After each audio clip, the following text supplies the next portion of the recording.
Hey guys, how's it going? I'm Tyrantt, and today I'm going to be showing you guys NewBeeDrone's newest bind and fly, the Hummingbird RaceSpec. This is definitely something to get excited for, so let's crack open this box and see what it's all about. Alright, let's check this out. So the first thing I see in the box is a really nice looking NewBeeDrone sticker, and I will be adding it to my collection of hundreds of other FPV stickers. Then we also have a quick start guide, and it looks like it shows what all the parts are and where they're located on the drone, as well as the propeller direction and ELRS binding instructions in case you don't know how to connect your Whoop to your radio controller. This is really cool because most bind and fly kits don't include something like this, so this is a really nice touch. All right, let's check out the accessories first. So it looks like they included a spare set of Aussie Tri-Blade black 31mm props. It's always good to have spare props. I guarantee you're going to go through them. And then we also have a spare TPU canopy and a NewBeeDrone prop remover tool. The cool thing about this spare canopy is that you're never going to need it, at least not for this drone. TPU is it's pretty resilient. I don't think I've ever broke a TPU mount. So if anything, I'll probably throw this on another drone later on. And then finally,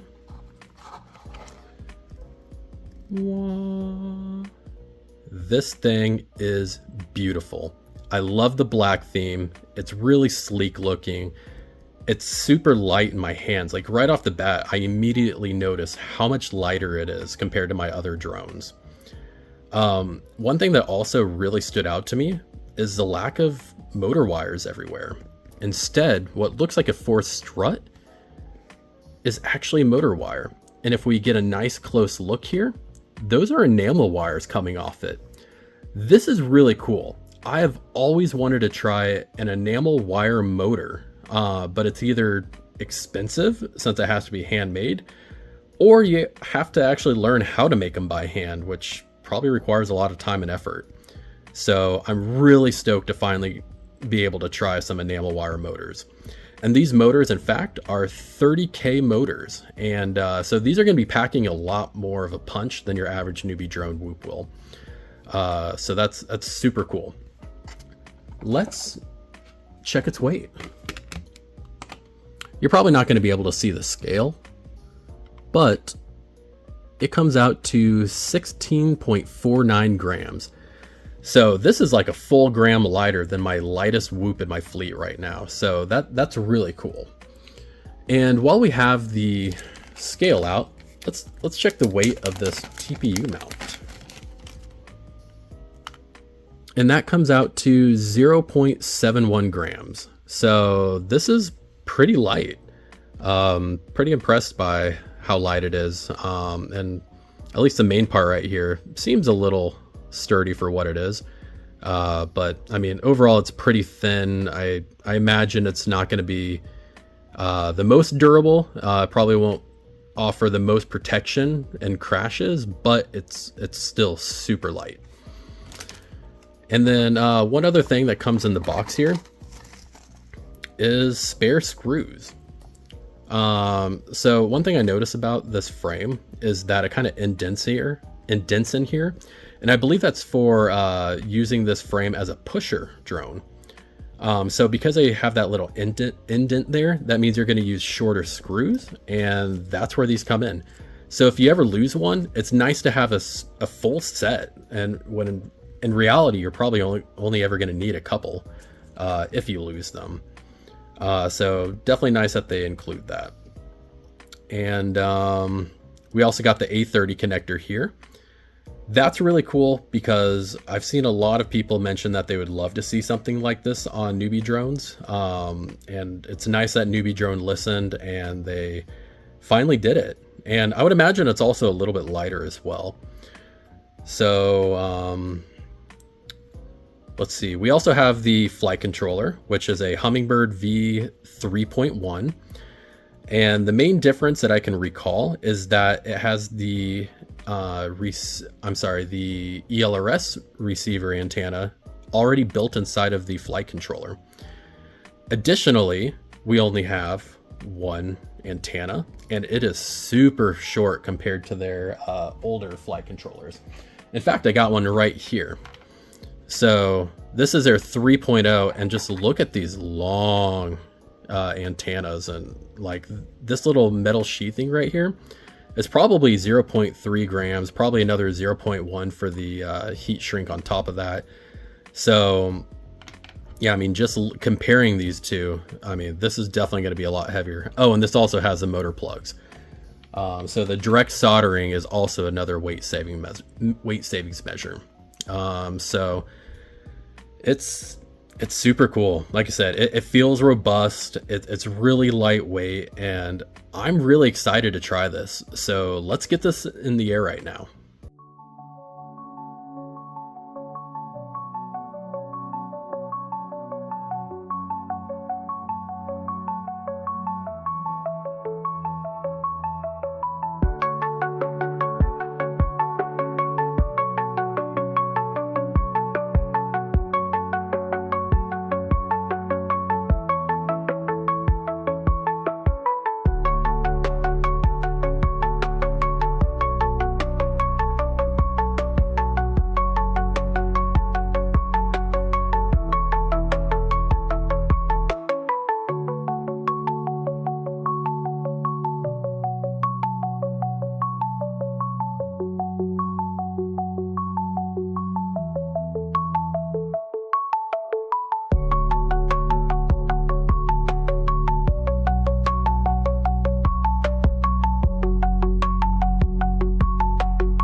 Alright guys, I have spent the last week smashing, bashing, and crashing this into concrete, into my cars, the side of my house. I've mowed my lawn 3 times over, if you couldn't tell from the grass-stained ducts and propellers. I've gotten it stuck at the top of a 25-foot tree and inside of the gutter on the 2nd floor, where both times it was probably stuck for about 20 minutes with the battery plugged in. And all in all, this thing is holding up really well. Nothing has broken, and it's still flying. You know, from the moment you arm and take off the first time, you can immediately tell just how fast and agile this thing is. It's really fast, it's very responsive, and all in all, it's been a lot of fun to fly. As far as flight times go, I'm getting around 1:40 to about 2 minutes and 20 seconds worth of flight time, but I'm also a really aggressive freestyle pilot, and I'm using some old batteries. They're probably about 6 months old, and I don't do a great job of taking care of my batteries. So if I had fresh batteries, I wouldn't be surprised if I could squeeze out an extra 15 to 30 seconds of flight time. And if, you know, you are a cruiser, or you only like to do light freestyle, you could definitely squeeze out some more flight time. With that being said, no bind and fly is perfect, and every bind and fly has room for improvement. So why don't we talk about some of the things I noticed while flying it, and talk about some parts that can be upgraded as well, if you're interested in taking this even further. All right, so one of the first things I want to talk about is the pigtail. So they make it pretty long to give you the opportunity to kind of, bend it back so you can plug it into these 1S batteries. And then you got to push it back all the way to kind of balance out the weight of the drone.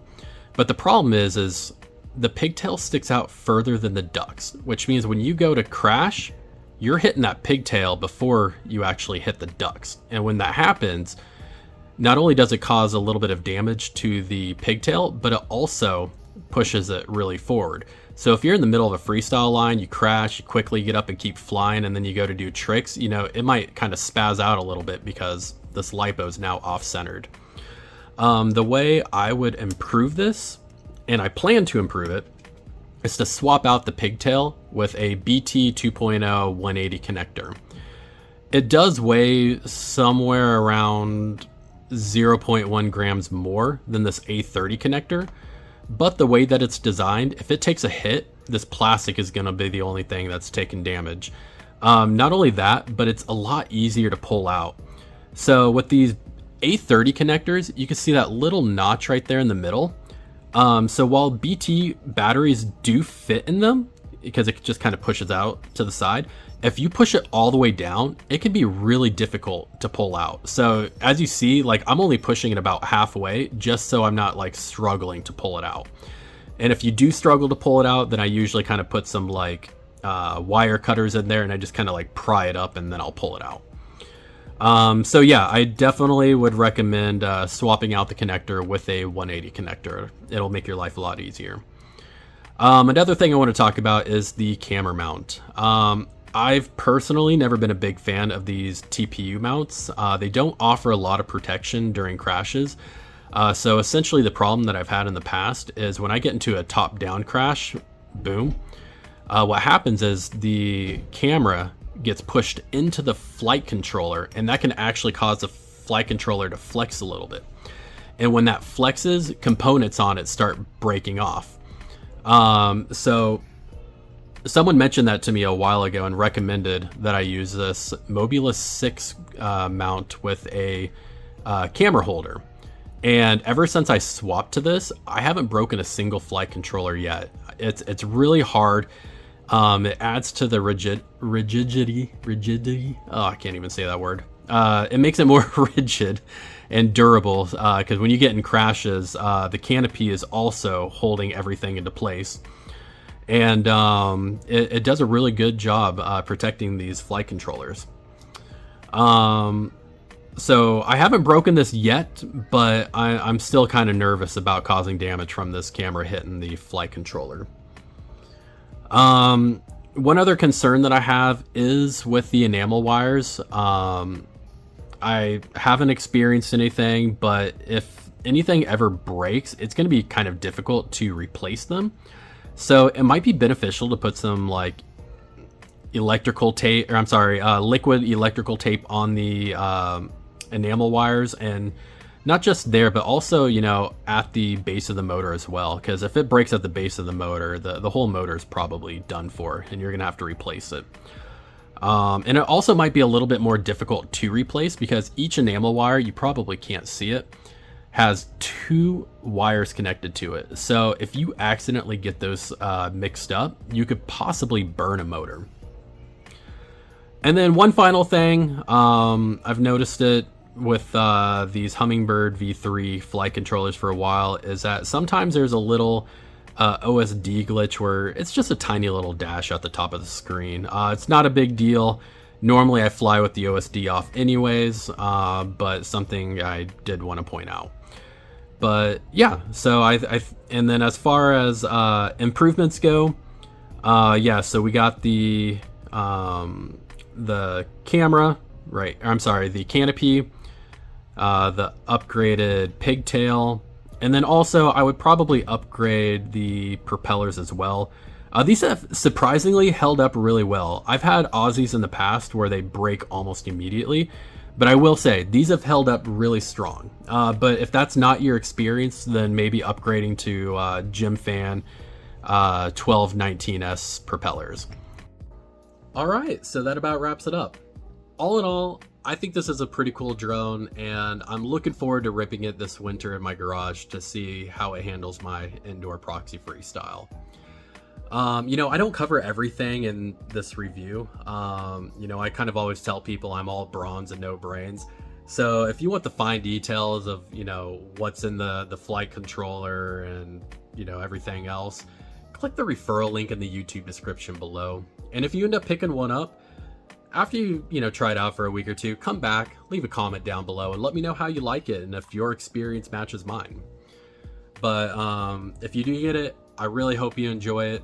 And yeah, so with that being said, have fun, happy whooping, and Tyrantt out.